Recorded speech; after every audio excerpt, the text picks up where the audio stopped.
또 하나는 이제 한유총.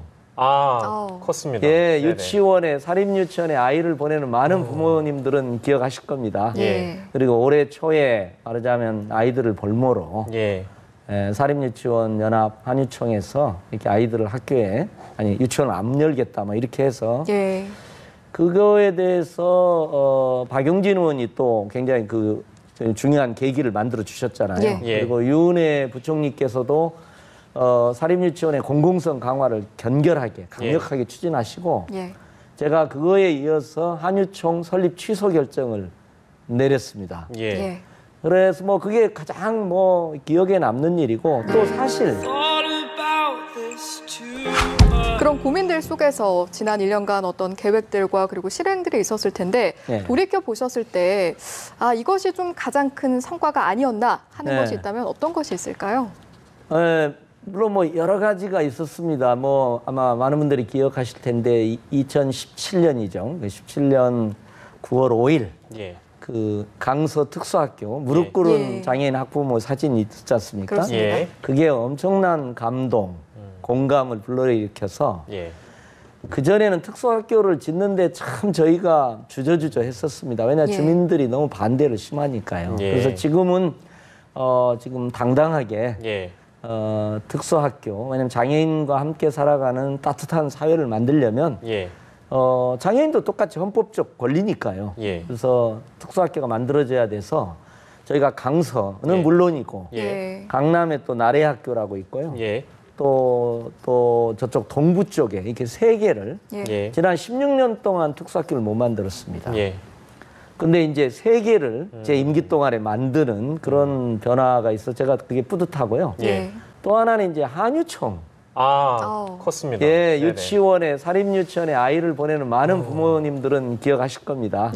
그리고 올해 초에 말하자면 아이들을 볼모로 사립유치원 연합 한유총에서 이렇게 아이들을 학교에, 아니, 유치원을 안 열겠다, 뭐 이렇게 해서 그거에 대해서 박용진 의원이 또 굉장히 그 중요한 계기를 만들어 주셨잖아요. 그리고 유은혜 부총리께서도 사립유치원의 공공성 강화를 견결하게, 강력하게 추진하시고 제가 그거에 이어서 한유총 설립 취소 결정을 내렸습니다. 그래서 뭐 그게 가장 뭐 기억에 남는 일이고 또 사실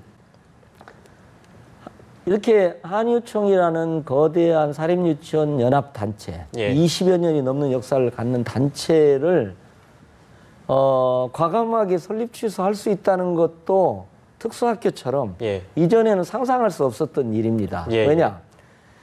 저희가 보통 유치원을 만들려면 이 초등학교의 병설 유치원, 또 이제 독립적으로 만들려면 단설 유치원을 만드는데 인근의 사립유치원 반대로 이렇게 중단했던 적이 굉장히 많습니다. 이제 그런데 저희가 과감하게 그 한유총이라든 이런 문제에 대해서 제가 정말 설립 취소를 박용진 의원님, 유은혜 부총리님에 이어서 제가 한유총 문제를 정리하는 큰 역할을 할 수 있었다는 것도 굉장히 좀 좋고요.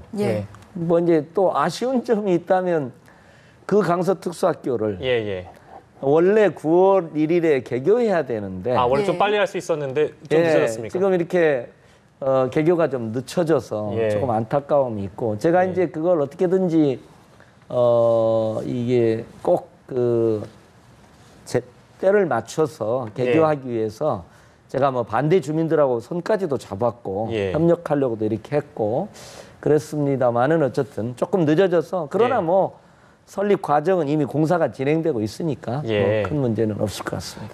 뭐 동호 반복이 될 수도 있겠습니다만 저희가 여쭤본 이 성과 중에 강서학교도 나왔고요. 그리고 뭐 한유총 허가 취소에 대한 부분도 나왔는데 이제 이런 것들을 그동안 이 오랜 기간 동안 그런 결정을 내리는데 굉장히 어려움이 있었는데 단호하게 결정을 내린 것은 결국에 이제 국민들의 어떤 지지와 여론의 지지가 있었다고 생각하셔서 그런 결정을 내렸다고 보십니까? 그렇죠. 그러니까 저는 이제 시민들이나 학부모님들께서 과거의 시민, 과거의 학부모가 아니다. 어떻게 보면 우리가 뭐 깨어있는 시민들 그런 걸 많이 얘기하는데 정말 많이 시민들이 바뀌어 있는 거죠. 뭔가 예를 들면은 강서 특수학교에 무릎 꿇은 장애인 학부모님들의 사진 한 장, 그죠? 근데 사실은 저는 이제 제기동에 제기동에 이제 장애인 그 직업능력개발센터를 학교에 만들려고 하다가 그때도 부딪혔어요. 그리고 그때도 사실은 그 장면이 있었습니다. 장애인 학부모이 무릎 꿇고 주민들에게 우리 아이들의 직업능력 재개발, 장애인들도 취업을 하기 위해서는 직업능력 개발을 해야 되니까 그렇던데 그때는 이런 거대한 파장과 사회적 전환을 만들어내지 못했는데 이게 뭐 그게 촛불의 영향일 수도 있고요. 뭐 여러 가지 변화가 속에서 이런 시민들이 이렇게 정말 어떤 자기 집단이나 자기 기관의 이해에 매몰돼서 어떤 공적 가치를 훼손하려고 그런다든지 아이들의 교육권을 위협한다든지 하는 부분에 대해서 굉장히 단호해지신 것 같습니다. 그렇군요. 저는 문화적 심리적 큰 변화가 있었다 이렇게 생각을 합니다. 알겠습니다.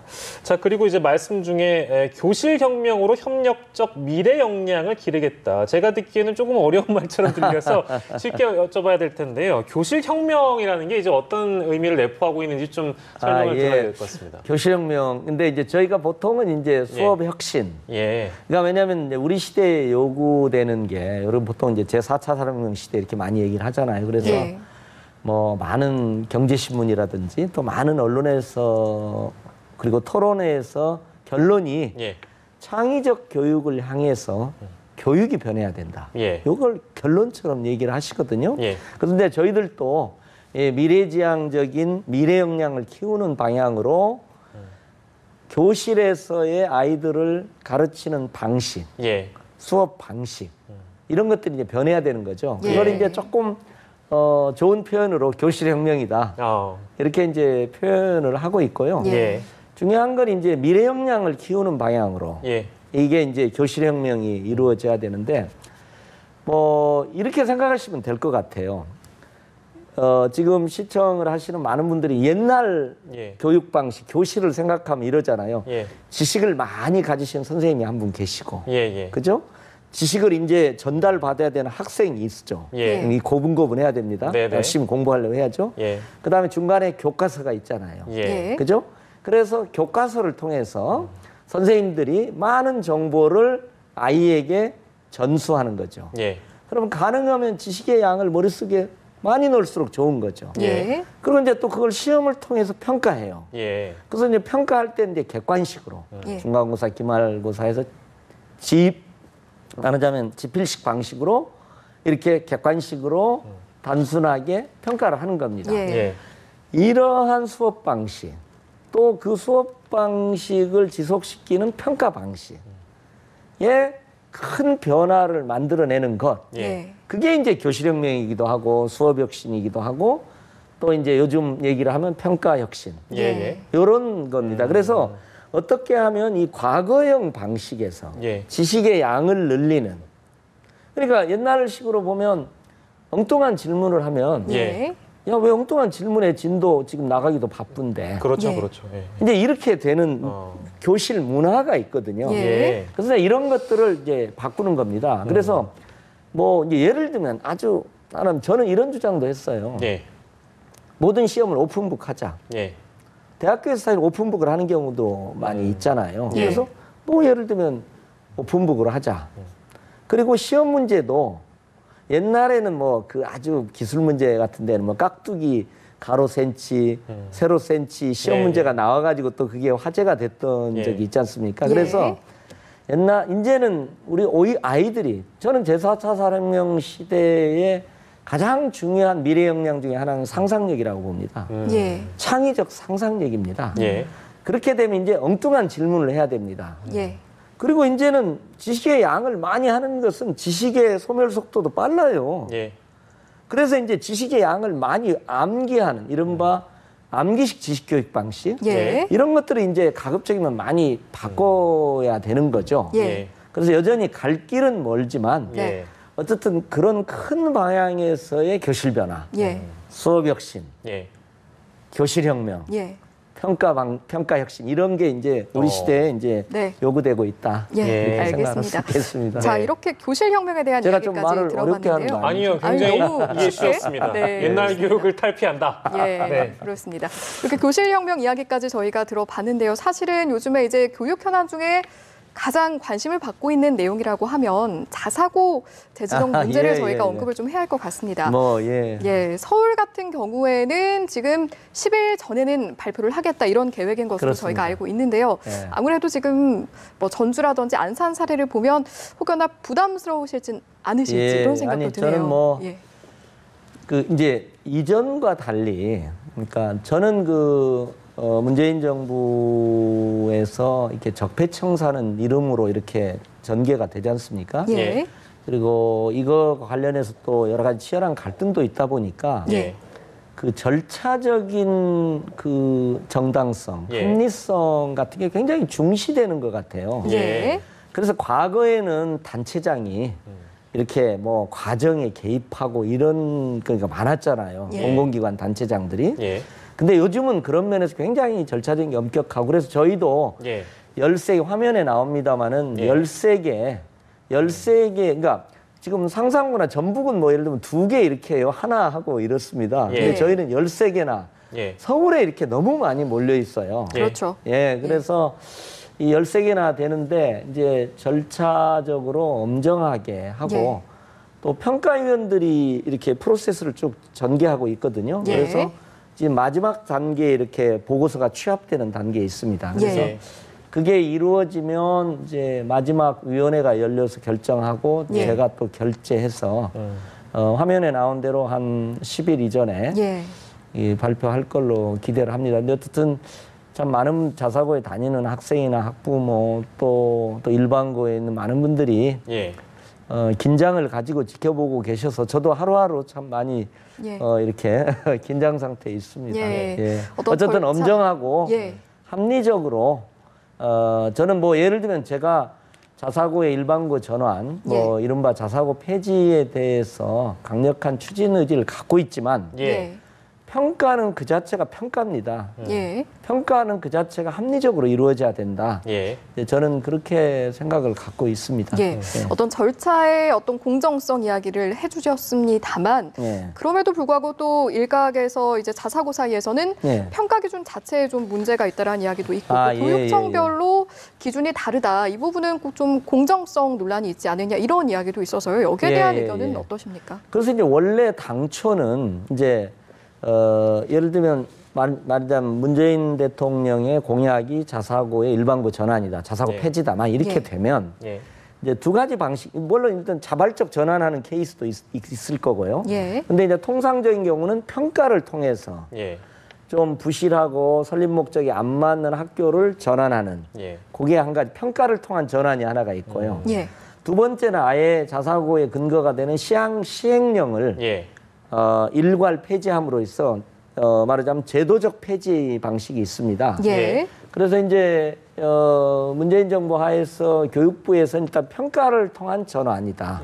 요 큰 방침을 설립했고 수립했고 저희도 그걸 받아들여서 이제 평가를 통해서 설립 목적에 좀 부합하지 않는 좀 부실한 자사고를 전환하는 방향에서 노력을 하고 있는 거고요. 그래서 저희가 뭐 일괄적으로 뭐 자사고 폐지 권한도 없고요. 저희는 좀 평가를 공정하게 해서 평가에서 일단 커트라인이 일종의 탈락 점수가 있습니다. 지금 이제 사회자님께서 말씀하신 쟁점과 관련해서는 이게 교육부에서 평가를 위한 전환을 하고 그다음에 그걸 시도교육청에 위임을 한 겁니다. 왜냐하면 분권과 지방자치 시대니까 원하면 한 겁니다. 그러다 보니까 이제 교육청 간의 이 커트라인, 탈락 점수의 차이가 이제 있게 되는 거죠. 그러다 보니까 이제 학부모님들이라든지 자사고 측에서 이제 그런 문제 제기를 뭐 하시는 분도 있는데 서울은 그래도 교육부의 표준안에 거의 충실하게 다른 경우다 저는 그렇게 말씀드리고 싶어요. 어쨌든 그런 절차로 이제 진행이 서울에서는 될 텐데 혹시 평가 결과는 어디까지 좀 공개를 하실 계획이십니까? 그러니까 이제 어쨌든 탈락 학교, 일반고로 전환되는 학교 명단을 발표하고요. 예. 그리고 개별 학교에는 그 점수, 그러니까 70점이잖아요. 예. 그러니까 점수와 또 큰 항목의 이 점수. 그러니까 이게 아주 세부 항목의 점수가 있지 않겠습니까? 예. 근데 이제 큰 항목들이 있습니다. 몇 개의 범주로. 예. 그래서 그 점수와 전체 점수를 개별 학교에는 알려드리는 그런 방식이 될 것 같습니다. 근데 지금 뭐 부산 해운대고라든지 안산 동산고, 상산고에서 점수가 거의 뭐 다 최종 점수 다 알려지는 식으로 이렇게 되는 걸 저희가 지켜보고 있습니다. 그렇군요. 저희도 뭐 결과적으로는 개별 학교에 알려지기 때문에 이제 알려질 가능성이 많이 있다고 봐야 되겠죠. 근데 뭐 이제 이 전북도 교육감이 이제 국회에서 언급한 내용에는 이제 권한쟁의 심판에 관련된 게 좀 있어서 이거 좀 뭐 민감한 문제이기도 합니다만 어쨌든 이게 이제 교육부에서 이제 부동의한다면, 그러니까 동의하지 않는다면, 그러니까 2014년에도 보니까 교육부가 이 시교육청이 이 폐지 절차에 들어갔는데 교육부가 이제 제동을 건 경우가 있더군요. 그때는 이제 박근혜 대통령 계시던 때라 이제 저희의 그 자사고 폐지 정책에 아주 강력하고 제동을 걸었던 입장입니다. 지금은 또 상황이 다르니까요. 2014년에는 70점이었는데 2015년은 아예 탈락을 방지하기 위해서 60점으로 막 낮춰버리기도 하기도 했고 그다음에 저희가 한 거에 대해서 부동의를 해서 자사고의 일반고 전환을 막았던 그때 저희가 이제 권한쟁의 심판을 그러니까 그러니까 중앙정부하고 지방정부 간에 그다음에 행정기관 간에 아무래도 판단이 다를 때가 있잖아요. 그럴 경우는 이제 사법적 판단을 구하는 절차가 있는 거죠. 그래서 뭐 그것도 법치주의 사회에서 일반적인 제도니까 그렇긴 하는데 저희는 어쨌든 교육부에서 신중하게 판단해 주시고 저희도 합리적으로 하고 교육부에서도 또 동의해 주실 걸로 저는 기대를 하고 있습니다. 근데 진짜 만약에 동의하지 않는다는 결론이 나면 어떡합니까? 그것도 뭐 그때 가서 판단을 해봐야 되겠지만 이제 여러 가지 이제 제도적인 수단이 있고요. 또 저는 이제 권한쟁의 심판이라든가 이런 부분들을 이렇게 뭐 교육부 정책에 반대 이런 의미보다는 이런 우리 대한민국이 법치주의 사회지 않습니까? 법치주의 사회에서 갈등을 이렇게 또 해결하는 제도적 수단들, 법적 수단 중에 하나니까 그런 관점에서 생각을 하셔도 될 것 같습니다. 알겠습니다. 이제 뭐